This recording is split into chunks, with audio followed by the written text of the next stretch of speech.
everyone, I'm the Limitless Librarian and welcome to my review of the Trials of Apollo series by Rick Riordan.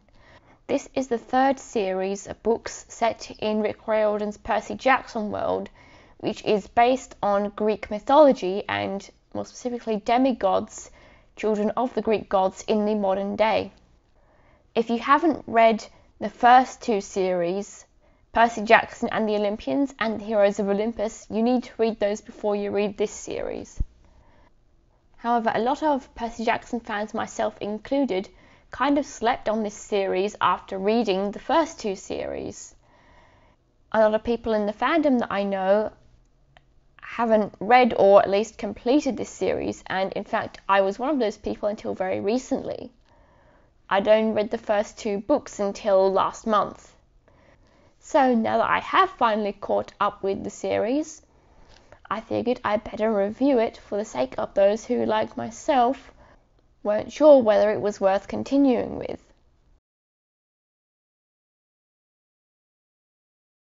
So as I said, this is the third series in the Percy Jackson world, and like the first two, this one has 5 books in it. Book 1 is The Hidden Oracle. Book 2, The Dark Prophecy. Book 3, The Burning Maze. Book 4, The Tyrant's Tomb. And Book 5, The Tower of Nero. So that's the reading order if you do want to read them. However, unlike the first two series, this series focuses on a god, not a demigod or demigods. More specifically, Apollo. The premise is that Apollo has fallen from grace and has been turned into a mortal, and so now he must do all these trials in order to earn back his godhood. Many old characters show up throughout the series, including Percy, Annabeth and Grover, the original trilogy, as well as the Heroes of Olympus characters. There are also a couple of new characters, most notably Meg McCaffrey, a daughter of Demeter, who accompanies Apollo through all the books. In fact, she is essentially his master. Anything she tells him to do, he is literally incapable of not doing that. But I won't say anything more on that because spoilers. The main conflict of the series comes in the form of 3 Roman emperors who, it turns out, have been immortal this whole time and have been consolidating their power over millennia, and are now seeking to take advantage of Apollo's whole situation to, well, take over the world. So, what are my thoughts? Well, I think this is a really cool, unique and cool premise, and it's nice to see that it's a deviation from what we've seen before with everyone being demigods who are seeking to prove themselves as heroes and get their godly parents to notice them.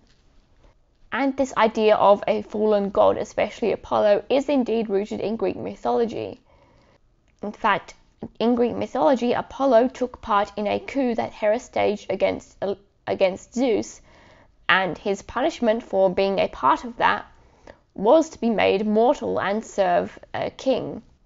And this actually also happened more than once, I believe. So it's nice that that too is a nice parallel to actual Greek mythology. One criticism I have heard of the series, which is perfectly understandable, is that in Greek mythology, Apollo was a very problematic person. He did some very not so good, not safe for work things, particularly pertaining to women.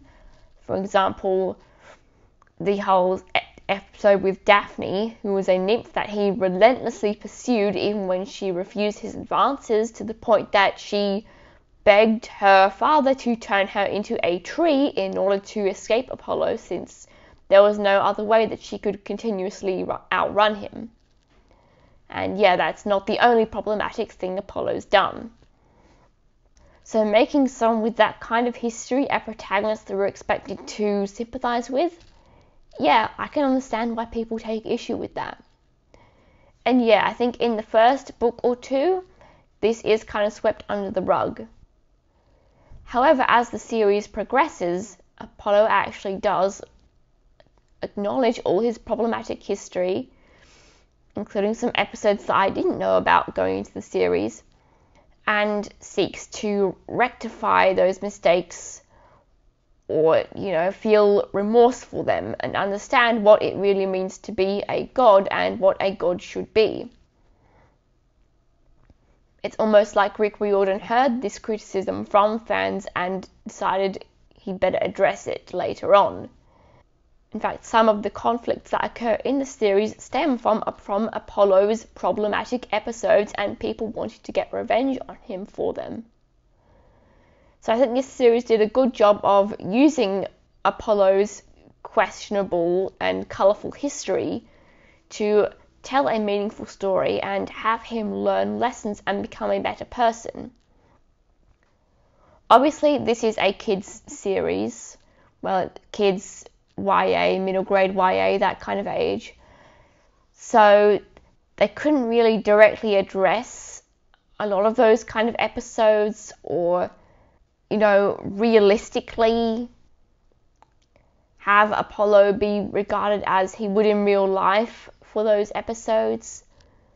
But honestly, given this premise, I don't think there would be many Greek gods that Rick Riordan could have chosen to be the fallen god protagonist of this series without having some kind of problematic history that needs to be worked around.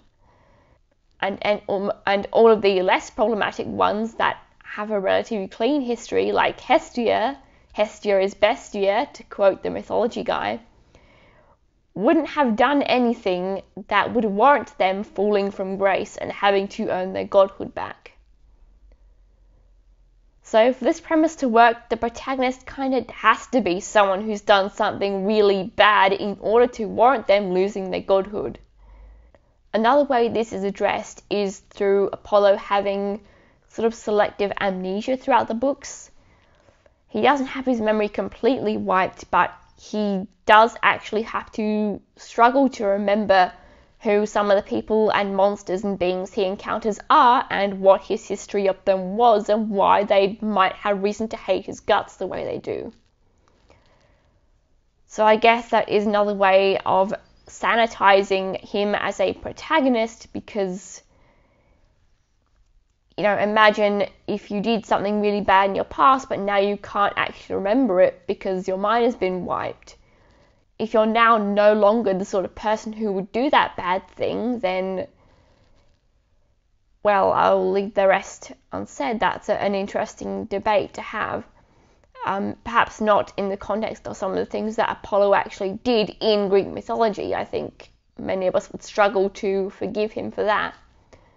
But from the perspective of the character in question, that must be a really rough thing to go through, to lose that kind of memory and then discover that you're actually this bad person and have to reckon with that.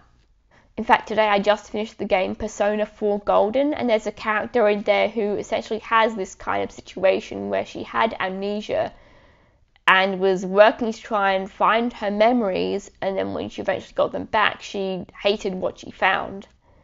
So it's not like this is the first time this trope has ever been used. Another important and widely discussed aspect of these books is, as I've previously mentioned, the returning characters and how they are depicted and used in the story. All of the 7 come back in some form, plus Grover. I like what they did with Grover, for example. They really had him stepping up to the plate of his responsibilities as Lord of the Wild, and he plays a major role in one of the books and accompanies Apollo on his quest in that book. Percy and Annabeth also show up. However, it's the other 5 members of the 7 that really have a bit more interesting stuff going on. We see Leo and Calypso's relationship, which is widely considered to be a problematic one. And it's generally agreed that Rick Riordan did actually respond to the criticism of that. We see Hazel and Frank at Camp Jupiter, and I think they're good there. And we also see Piper and Jason go through some stuff. I'm not going to spoil anything there. So I think the way they used most of those characters was pretty good. Leo might be the only one that I don't know that they really did well with the execution of.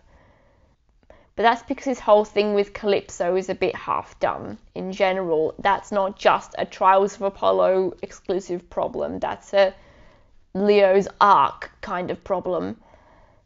Now, as for why I myself struggled to get into the series, I found the first book, The Hidden Oracle, to be super weird and kind of underwhelming.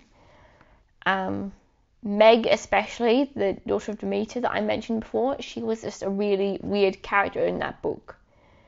She's definitely quirky in general, and there are some reasons for that, and some of it is just her personality. But over the series, I definitely did grow to like her more. Also, the first book mostly takes place at Camp Half-Blood, and they generally don't really leave there. All of the action happens in Camp Half-Blood. So it didn't really feel like a whole lot was happening, even though we were introduced to this whole world. I guess this whole book did exist primarily to set up everything and how the series was going to work and who the good guys and bad guys were. The second book too, The Dark Prophecy, was definitely better than the first, but again, I've still found it to be a bit bizarre. But it was definitely better, and it made me pick up the rest of the series, even though it took me till this year to get through them. Book 3, The Burning Maze, is where things really picked up, and book 3 is by far the best book of the series, and it is genuinely great and on par with the books in the first two series. And book 4 and 5 are pretty good as well. So I think if you, like me, sort of felt a bit on the fence about book 1 and even book 2, I think it is still worth persisting to read through the rest of the series. Especially since the Solangelo book, The Sun and the Star, does take place after these series. So you do need to read this series before you read The Sun and the Star. So that's one more reason to persist with it. So overall, I think it's a decent series. It just had a bit of a rough, rocky start, but I think it seems like Rick Riordan responded to a lot of the criticisms of the early books, namely addressing Apollo's colourful, shall we say, history, and also the implementation of the existing characters and their relationships in the books. It definitely does some unexpected things with those characters.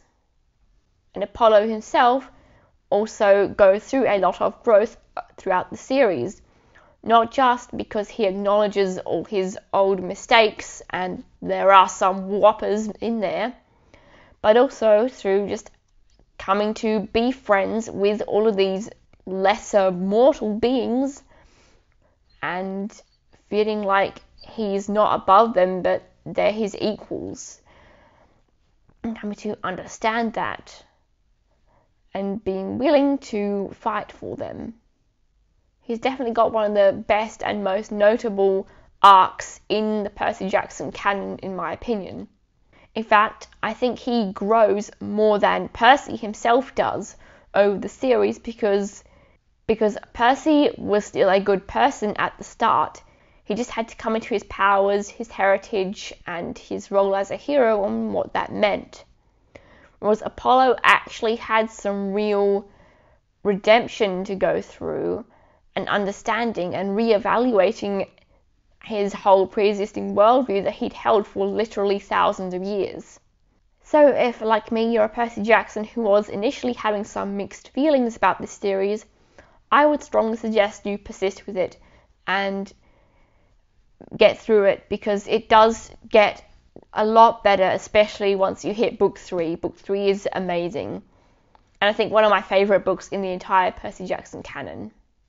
So with that, thank you for watching.